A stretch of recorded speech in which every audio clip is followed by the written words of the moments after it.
fans, it's me, Pete. I'm going to unlock the door and throw it wide open to expose the crazy, nightmarish inner workings of my brain and my idea of tactics to you now, as I run through a deck video.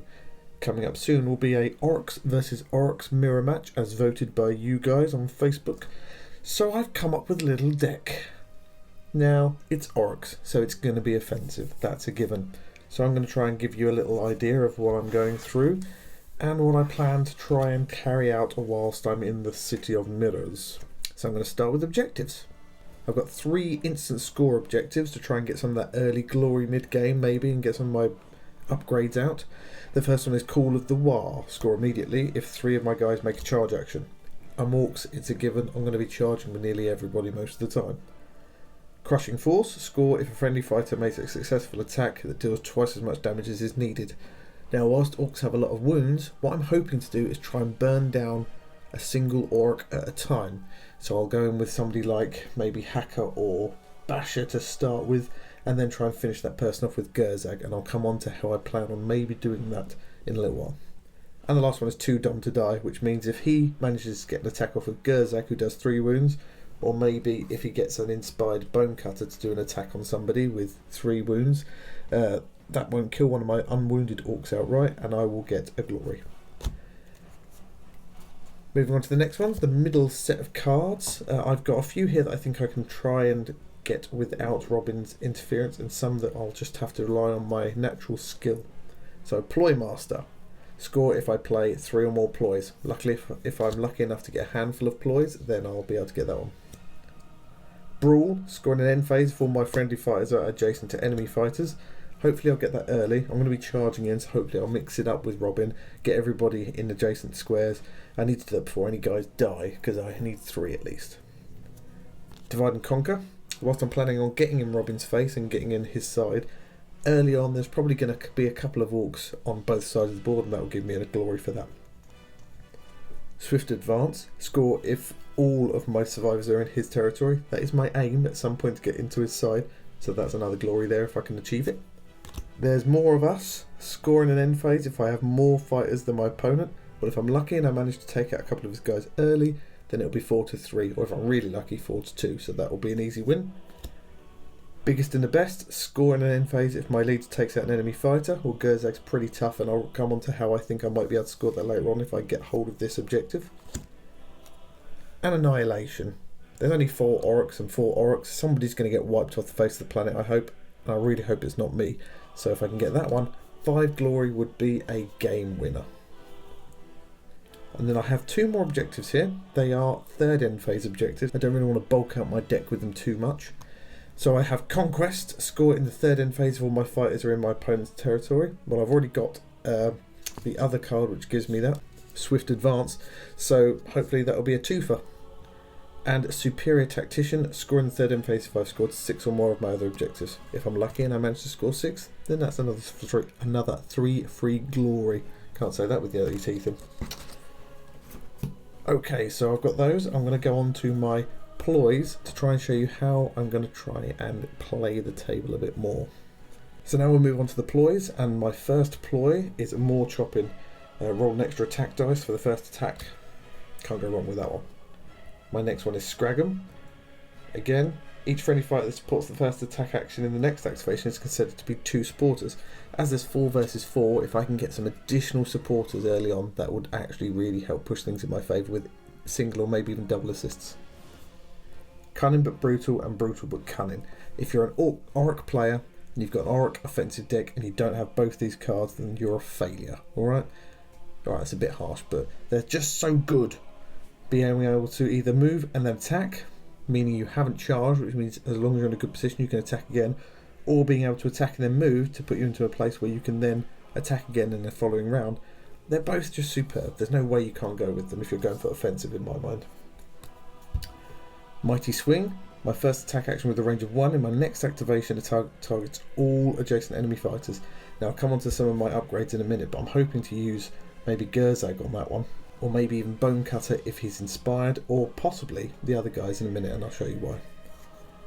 Next one is Leading by Example. Place off an attack action made by my leader, that's good old Gerzag. Takes an enemy fighter out of action, and another friendly fighter that's not already made a move or a charge can make a charge. If I can get lots of charges out early, that'll really help me. Gorkamorka's Blessing. First attack action with a range of 1 or 2 has +1 damage. That's pretty much a given. +1 damage is always +1 damage, and if I can put that on Gerzag or an Inspired Bonecutter, that could be a dead orc in one go. Having a good time. This is a 50-50 card, and I'm growing to like these a little bit more. And with this one, if you roll a hammer or crit, they can make an attack action. Now, what I'm planning to do with this, if I'm lucky, is move Gerzag forwards. If I get one of the Cunning but Brutal cards, maybe I can move him, attack with him. If I can get 3 damage on, I can then use Having a Good Time, and this again will either be with Gerzag or with Bonecutter. Get a second attack off, which will hopefully wound again. If it's Gerzag, that's 6 wounds, that's enough to kill Robin's Gerzag, or if it's Bonecutter, that's 4 wounds, and that's enough to kill any of the other orcs straight off the bat. So I'm really hoping I can get the cards out in an order which enables me to come up with that little combo. So I've got Healing Potion. It's nearly always a given in your deck anyway, and with Gerzag having 5 wounds and all the other orcs on 4, a Healing Potion which potentially gives you 2 of those back, giving them an effective 6 wounds, is just a must-have. And Daylight Robbery. I've not used this card yet. I don't think we've used it in any of our games yet. It's a 50-50 card. You play it, and on a hammer or crit, you take one of your opponent's unspent glory. If I can get that off, Robin's just going to be furious if I can steal one of his glory. It's a dirty card and I love it. So those are all my ploys, and now on to my upgrades. Cursed Artifact. Now, I was taking this to try and give to Gerzag, stripping him of a wound, not inspiring him, but giving +1 defense, which is going to make him Stormcast hard. But, as I saw on a Facebook post the other day, there is also the chance that I could give this to one of Robin's Orruks if they're down to 1 wound, and it'll kill them straight away. I may have to try that one out. Brutal Swing, 1 for Bonecutter, but it targets all adjacent enemy fighters. 3 swords, 2 damage. That could be really handy if Robin's keeping his orcs bunched up.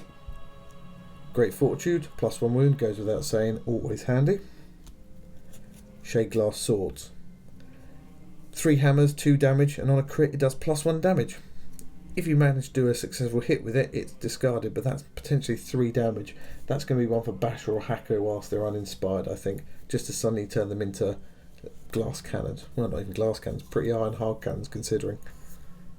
Great Strength, +1 damage. I'm hoping that I can combine this with, say, the other card, which is going to enable Bonecutter to hit everybody around, to really try and up his damage output as much as possible. Unkillable. Gerzag's pretty tough on his own anyway, and this card means that during an attack action or ploy that takes him out of action, you roll defense dice on a hammer or an exclamation mark, they suffer no damage and are not taken out of action, and then discard this card. So it's almost like a free extra life, if you like, and that can make Gerzag pretty nasty. Crush and Cleave. Now this goes on Gerzag or Bonecutter, and they are my stars of the show. That fighter's attack action gains Cleave. Always worth it against Stormcast and other Orruks. Arded. Hacker or Basher take this one, and depending on which one's doing better at the time, I'll give it to one of those two. Reduces the damage they take by 1 to a minimum of 1. Now Orruks don't do a lot of damage to start off with, so that might not be useful if I get hit by Basher or Hacker, but it might still come in useful if I give it to Bonecutter or Gerzag to really increase their survivability. Demonic Weapon. 2 dice, hammers, 3 damage. You do take a wound every time you use it, but I'm hoping as Orruks have 4 wounds, I might be able to get a couple of shots in with that before whoever's got it dies. 3 damage on anyone isn't to be sniffed at. If I can get it on Basher or Hacker, it turns them into a 3rd very viable target that Robin's going to have to try and decide upon. Maybe taking some of the heat off of Bonecutter or Gerzag. And Shade Glass Darts.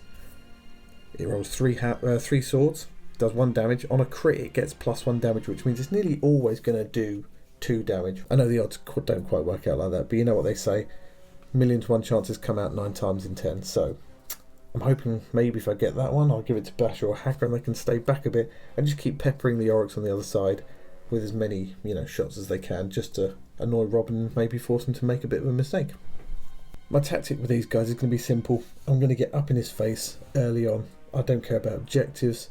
I want to get into his half. I've got a few of my objectives will help to get into his half.